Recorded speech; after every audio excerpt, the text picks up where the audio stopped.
ഒഴുകുന്ന F-35 INS Udayagiri, INS Himagiri എന്ന യുദ്ധക്കപ്പലുകളെ രാജ്നാഥ് സിംഗ് വിശേഷിപ്പിച്ചത് ഒഴുകുന്ന F-35 എന്ന്.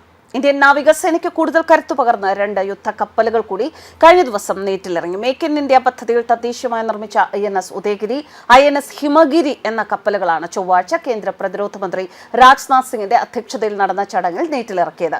ഇന്ത്യൻ മഹാസമുദ്ര മേഖലയിൽ ഉടനീളം സമുദ്ര താൽപര്യങ്ങൾ സംരക്ഷിക്കാനുള്ള ഇന്ത്യയുടെ ശ്രമങ്ങൾക്ക് ഈ 2 യുദ്ധക്കപ്പലുകളും കരുത്തു പകരും. ഏകദേശം 6700 ടൺ ഭാരമുള്ള ഫ്രിഗേറ്റുകളാണ് ഇവ. മുൻകാല ശിവാലിക് ക്ലാസ് ഫ്രിഗേറ്റുകളെക്കാൾ ഏകദേശം 5% വലുതാണ് 2 യുദ്ധക്കപ്പലുകളും.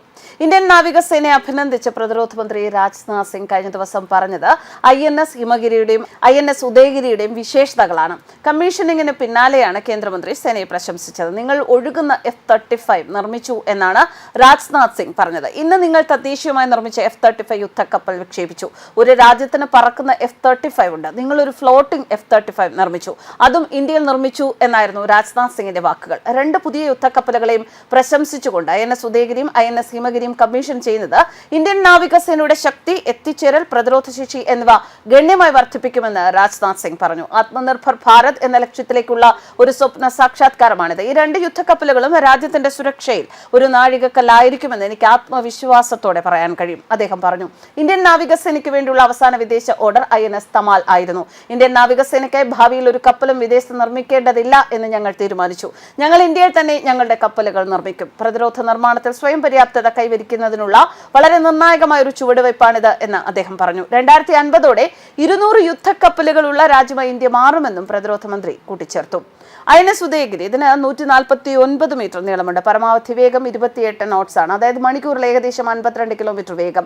48 ബരാക് 8 മിസൈലുകളും 8 ബ്രഹ്മോ സൂപ്പർസോണിക് മിസൈലുകളും 2 ഹെലികോപ്റ്ററുകളും വഹിക്കാൻ ശേഷിയുള്ളതാണ് ഈ യുദ്ധക്കപ്പൽ. ഡീസൽ എഞ്ചിനുകളും ഗ്യാസ് ടർബൈനുകളും ഉപയോഗിച്ചാണ് കപ്പൽ പ്രവർത്തിക്കുന്നത്. INS ഹിമഗിരി ഉദയഗിരിയുടെ അതേ നീളവും ഭാരവും പരമാവധി വേഗവുമാണ് ഇതിനുള്ളത്. 2 ഹെലികോപ്റ്ററുകൾ വഹിക്കാൻ കഴിയും. 32 ബരാക് 8 മിസൈലുകളും 8 ബ്രഹ്മോ സൂപ്പർസോണിക് മിസൈലുകളും കപ്പലിന്റെ ആയുധശേഷിയിൽ ഉൾപ്പെടുന്നു. മാരേജ് ടോർപീഡോ ഡിക്കോയ് സിസ്റ്റവും ഉണ്ട്. സൂപ്പർസോണിക് ഉപരിതല മിസൈലുകൾ, ഉപരിതല വായു മിസൈലുകൾ, 76 MMR തോക്ക്, ആന്റി സബ്മറൈൻ ആയുധ സംവിധാനങ്ങൾ എന്നിവ ഉൾപ്പെടെ മറ്റ് ആയുധങ്ങളും ഓരോ കപ്പലിലും ക്രമീകരിച്ചിട്ടുണ്ട്. 2 വ്യത്യസ്ത കപ്പൽശാലകളിൽ നിർമ്മിച്ച 2 യുദ്ധക്കപ്പലുകൾ ഒരേ സമയം കമ്മീഷൻ ചെയ്യുന്ന അപൂർവ കാഴ്ചയ്ക്ക് സാക്ഷിയായിരിക്കുകയാണ് കഴിഞ്ഞ ദിവസം വിശാഖപട്ടണത്തെ നാവിക കേന്ദ്രം. പ്രോജക്ട് 17A ഭാഗമായി നിർമ്മിച്ച യുദ്ധക്കപ്പലുകൾ ശത്രുക്കളുടെ റഡാറുകളുടെ കണ്ണുവെട്ടിച്ച് സഞ്ചരിക്കാൻ കഴിവുള്ളവയാണ്. ഇന്ത്യൻ നാവികസേനയുടെ വാർഷിപ്പ് ഡിസൈൻ ബ്യൂറോ തദ്ദേശീയമായി രൂപകൽപ്പന ചെയ്ത ഈ കപ്പലുകളിൽ ഏകദേശം 75% ഇന്ത്യൻ നിർമ്മിത ഘടകങ്ങളാണ് നിർമ്മാണത്തിന് ഉപയോഗിച്ചത്. മുംബൈയിലെ Mazagon dock ship builders limited ആണ് ഉദയഗിരി നിർമ്മിച്ചത്. ഹിമഗിരി കൊൽക്കത്തയിലെ garden reach ship builders and എഞ്ചിനീയേഴ്സിലാണ് നിർമ്മാണം പൂർത്തിയാക്കിയത്. 2 യുദ്ധക്കപ്പലുകളും സമുദ്രാധിപത്യത്തിൽ ഇന്ത്യക്ക് കൂടുതൽ കരുത്ത് പകരുമെന്ന് പ്രതിരോധ മന്ത്രി വ്യക്തമാക്കി. 30 വർഷത്തിലേറെ സേവനം നൽകി ഡീകമ്മീഷൻ ചെയ്ത INS Udayagiri, F-35, INS Himagiri, F-34 എന്നീ കപ്പലുകളുടെ സ്മരണാർത്ഥമാണ് പുതിയ കപ്പലുകൾക്ക് ഈ പേരുകൾ നൽകിയിരിക്കുന്നത്. ന്യൂസ് ഡെസ്ക് കർമ്മ ന്യൂസ്.